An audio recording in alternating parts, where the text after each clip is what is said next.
saludar. Santiago, buenas noches, bienvenido, ¿cómo está? Germán Giachero le habla. ¿Cómo te va, Germán? Gracias por la deferencia. Gracias por recibirnos, Santiago. El próximo 9 de agosto va a estar en Córdoba, sabemos. ¿Qué es lo que conoce de Córdoba en todo caso y de Villa María en particular, si es que conoce algo de Villa María? Conozco Córdoba desde mi más tierna infancia y hemos recorrido la docta más de una vez por placer, por turismo y por política, así que es volver a casa, siempre un lugar donde aparte hay amigos y compañeros que ameritan que siempre haya una excusa para volver. En este caso vamos a compartir 3 conferencias, una en la ciudad de Córdoba y después vamos a ir a Pilar y a La Falda. ¿Es parte de un armado político futuro esto? No te escuché, perdón. Si es parte de un armado político a futuro, esta reunión, estas conferencias que va a dar acá en Córdoba. Solo la organización supera el tiempo, hay que organizar a las fuerzas nacionales del peronismo en todo el país y hay que hacerlo siempre con la visión del siglo XXI, de la modernidad y del Perón prospectivo, que siempre nos habló 70 años para adelante, con lo cual hay que superar algunos ejercicios del fracaso de personajes autorreferenciados y autopercibidos del peronismo que pretenden volvernos al fracaso y a proponerle a la sociedad fórmulas que ya han fracasado y que tienen que ver con la llegada de este gobierno colonial y de ocupación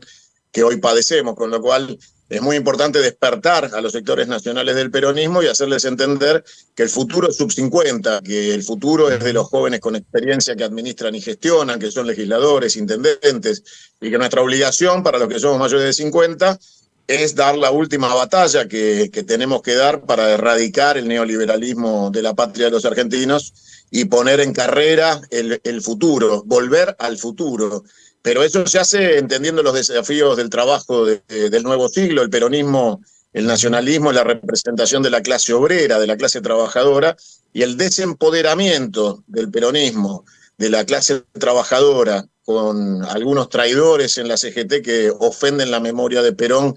y de la organización del trabajo, de la columna vertebral del movimiento, es lo que nos lleva a recorrer el país entero pidiéndole a todos aquellos que entiendan la patria como la entendemos nosotros, que hay que mirar el futuro y hacer que los jóvenes entiendan que Perón está adelante, no atrás, que Perón no se entiende con el espejo retrovisor, que Perón está por el parabrisas cuando nos decía en el 45 que íbamos a vivir de la soja, y hoy muchos de los que putean la imagen de Perón viven de la soja porque son dueños de campos y se lo deben a Perón, porque los derechos sociales son peronistas y porque aparte Perón planteó, por ejemplo, la perspectiva del agua potable como crisis mundial, o el tema de la ecología, entre tantas otras predicciones políticas que los jóvenes van a encontrar en el futuro, y ahí se van a encontrar con Perón. Hoy no es tiempo de caer en manos de la tentación de los ambulancieros y los médicos de triage que vienen a plantearle a la sociedad argentina recetas que tienen que ver con eso, con la emergencia de una Argentina que fue pisada por un colectivo y que entonces viene la ambulancia y el médico de la ambulancia pretende plantearse como cirujano para poder curar a la sociedad argentina. El ambulanciero es ambulanciero, el médico de urgencia es de urgencia y los cirujanos son cirujanos, y este peronismo o neoperonismo clasista con color blanco y negro o sepia en algunos casos no es alternativa social, no enamora a los jóvenes y nuestra obligación es replantear el peronismo en el siglo XXI. Santiago, usted fue muy crítico, bueno, de estos nombres peronistas. Supongo que estará hablando también de Máximo Kirchner y con quien se reunió hace muy poco con otro dirigente. Estamos hablando de Guillermo Moreno. Pero le consulto, también fue muy crítico de Macri y es muy crítico de la gestión de Javier Milei. ¿Cómo se ubica usted en medio de todo esto? Soy nacionalista y peronista, por lo cual no puedo estar de acuerdo con ninguno de todos ellos. Máximo Kirchner es la expresión de un joven fracasado, la expresión de una juventud frustrada y que representa el fracaso de una generación que nunca entendió ni aprendió a trabajar y que tiene, digamos, en sí mismo el gen del rechazo social, con lo cual Máximo Kirchner es el hijo de Néstor, que era peronista, y el hijo de Cristina, que es socialdemócrata. O sea que Máximo no es otra cosa que el hijo de, que nunca fue peronista, que no es bonaerense y es diputado por la provincia de Buenos Aires, ni siquiera su origen santacruceño fue premiado por la Sociedad de Santa Cruz para empoderarlo, vino a robar un cargo a la provincia de Buenos Aires, donde la masa de los bonaerenses lo empoderaron sin ser bonaerense y sin ser peronista. En el caso de Guillermo está equivocado. Guillermo plantea barbaridades como apoyar al asesino criminal de Netanyahu, que debe ser juzgado por el delito de lesa humanidad y tiene pedido de captura internacional por el Tribunal Internacional por violación de derechos humanos. Plantea la doctrina Monroe de América para los americanos, de una relación norte-sur. Plantea que somos capitalistas, nuestra marcha es clara, nosotros nunca lo fuimos ni lo seremos, nosotros combatimos el capital de la usura. Con lo cual, evidentemente, Guillermo está haciendo un rejunte pragmático para tratar de hacer una ensalada rusa o una ensalada de fruta de un peronismo acabado para tratar de reempoderar a personas que deben estar en el geriátrico del peronismo o en todo caso en el museo con algún muñeco de cera. La realidad es que el peronismo hay que plantearlo, como te decía, con los nuevos desafíos del trabajo en el siglo XXI. La revolución industrial se terminó, con lo cual el discurso perimido de vamos a apoyar a la pyme necesita tecnificación y ciencia aplicada, ya no es el balancín y la matriz o el Torino para ir a Mar del Plata de vacaciones o de fin de semana de un empresario pyme, el modelo industrial argentino. Con lo cual hay que salir de este versito ridículo de la reindustrialización en términos de volver a fierro viejo, cuando lo que necesita la pyme argentina es desarrollarse con los desafíos del siglo XXI, igual que las fuerzas del trabajo. Y esto es lo que nosotros planteamos cuando decimos que la república está terminada y que hay que salir del modelo de democracia republicana para ir hacia el modelo de democracia confederal, que es nuestra propuesta, que es volver a poner a la Argentina en la matrix de su genética. La Argentina nació confederada y pasó a esta horrible administración republicana a partir de la Constitución del 53, que es una constitución liberal, que algunos reivindican en la figura de Alberdi y que nosotros rechazamos y planteamos a la sociedad argentina volver a la Constitución del 49, que es la constitución secuestrada del peronismo. Usted dijo, entre otras cuestiones, que el gobierno de Javier Milei está acabado, está explotado, que nació desde el odio y llamó a que el pueblo argentino se subleve en este sentido. Está viendo que no hay movimientos por parte de los gremios, recién habló algo de la CGT, llamó traidores a algunos de los integrantes de la central gremial. ¿Usted ve que hay alguna especie de inmovilidad de parte de quienes debieran en todo caso estar movilizándose? Mirá, los traidores tienen nombre y apellido. El traidor es Daer, que es un traidor de la clase trabajadora y un empleado de los grupos concentrados, que claramente representa cualquier tipo de interés, menos el de los trabajadores. Nosotros añoramos la CGT de Lorenzo Miguel, de Rucci y de Gualdini.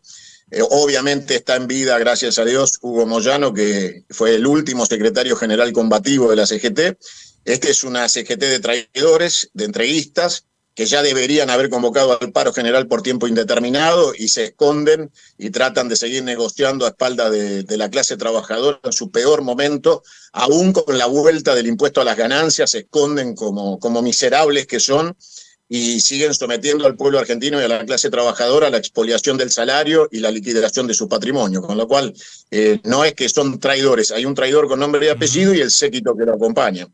Con respecto al gobierno de Milei,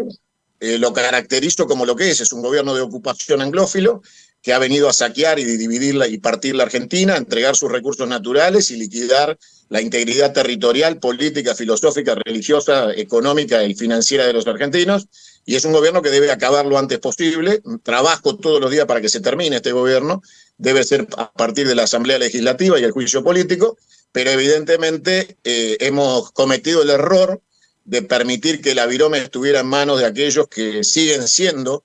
parte de la víbora bicéfala, de este esquema de intereses en el cual todos responden a las mismas terminales, y entonces no tenemos diputados ni senadores, salvo honrosas excepciones, entre ellas Sergio Palazzo, que a mi saber y entender debería ser el único secretario general de la CGT en este momento, porque es el único que ha tomado la decisión de combatir este gobierno abierta y frontalmente, y lo ha hecho denunciando el saqueo del oro del Banco Central hace pocos días atrás, y esa es la actitud que debe tener sin lugar a dudas, una CGT combativa que representa los intereses de los argentinos, más allá del salario, porque la CGT no está para defender la recomposición salarial, está para defender la patria y los derechos de los trabajadores, que son las paritarias, no la recomposición salarial únicamente. Con lo cual, el gobierno está acabado antes de nacer porque no es un gobierno de argentinos, no ha venido para administrar el destino de la patria, sino para liquidarla, son un caballo de Troya. Se inició en el 55 con el bombardeo a la Plaza de Mayo y los mismos asesinos y los mismos criminales, desde Isaac Rojas para acá, se han empoderado a través de las dictaduras y a través de los gobiernos democráticos de Macri y ahora de este personaje psiquiátrico que ocupa la Casa de Gobierno y la representante de Astiz que ocupa la vicepresidencia dentro del Poder Ejecutivo. ¿Por qué dice que Milei le tiene miedo a usted? Hace bien en tenerme miedo. Me conoce, lo conozco hace 12 años, sabe quién soy y sé quién es. Así que hace muy bien en tenerme miedo y lo expresa en su silencio cobarde, que es lo que determina el asentimiento de cada una de las afirmaciones. Así que creo que hace muy bien y seguramente la quiromántica fabricante de tortas le dirá que no lo acompañan las fuerzas del cielo para enfrentarme. ¿Pero hay alguna razón que podamos conocer en todo caso? El conocimiento absoluto de sus miserias. Esta semana también estalló una declaración periodística suya que tenía que ver con que la vicepresidenta de la Nación, Victoria Villarruel, era empleada de Astiz. Es empleada de Astiz, lo confirmo una y 100 veces. Es una persona que fue, digamos, rentada por Astiz hace muchos años atrás, estamos hablando del 2009, cuando Astiz crea la teoría de las víctimas por delante, y en esa loca idea de buscar jóvenes que reivindicaran el proceso de reorganización nacional, consigue personajes como Villarroel o este impresentable de Márquez, que empiezan a fogonear y militar esta posición, acompañados del Tata Joffre, que hoy es nombrado en la Escuela Nacional de Inteligencia, y vienen desde aquel entonces militando esta estructura que intentó ser gobierno o por lo menos construir poder con Bloomberg y le fracasó. Después lo intentaron con el diputado Olmedo y el Tata Joffre llegó a ser candidato a vicepresidente de Olmedo por unos días, también le fracasó y finalmente derivaron en esta maniobra espantosa y dantesca y pornográfica de un gobierno que reivindica y vuelve en el tiempo a plantearle a la sociedad la política de un proceso de reorganización nacional con Videla y Martínez de Hoz, que hoy serían Milei y Villarroel. Santiago, le queremos agradecer por este contacto, por este diálogo con nosotros y será hasta otra ocasión. Ha sido un placer, le mando un fuerte abrazo a todo el pueblo cordobés y espero el despertar de un pueblo que fue protagonista siempre de la historia y que nos regaló el cordobazo como ejemplo de lucha de la clase trabajadora, y es el principio que nos une siempre a un pueblo luchador, con identidad, con cultura, y que tiene que recuperar su autonomía provincial, que es nuestra propuesta confederal. Así que el 9, 10 y 11 vamos a estar por Córdoba, el 9 en el Sindicato de Fidereros, el 10 en La Trinchera, en la Falda, y después el 11 en Pilar. Ahora en relación a que mencionó Córdoba, su opinión respecto de Martín Yarlora, el gobernador de nuestra provincia, que fue uno de los tantos gobernadores que suscribió el denominado Pacto de Mayo.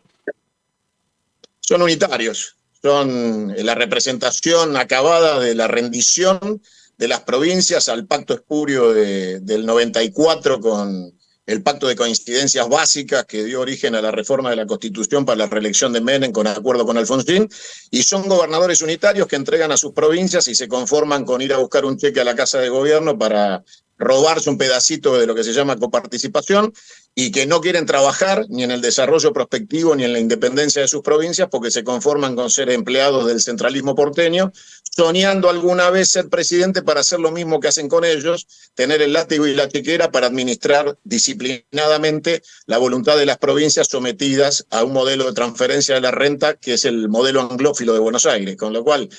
no hay diferencias. No hay profundamente ninguna posibilidad de rescate de estos gobernadores que han ofendido la historia de los caudillos provinciales y de la confederación que Córdoba integró, y Yarlora se parece más en todo caso a aquellos que intentaron oponerse a la independencia. Recordemos que Córdoba fue una provincia que se opuso el 25 de mayo y que intentó hacer una contrarrevolución desde Córdoba, que fue apagada y agotada. Pero nosotros preferimos y queremos la Córdoba del cordobazo y no la Córdoba monárquica española que intentó oponerse a la emancipación de la Argentina. Yarlora Llora es un gobernador más que pasará tristemente a la historia y al olvido, porque nadie de los que se somete a este esquema republicano de presiones políticas del unitarismo porteño va a pasar a la historia y serán olvidados. Así que es una coyuntura de los cordobeses que, igual que Angelós, con su lápiz rojo, será olvidado por los jóvenes y nadie recordará que existió. Muchas gracias, Santiago. Un placer. Nosotros avanzamos, dialogamos con Santiago.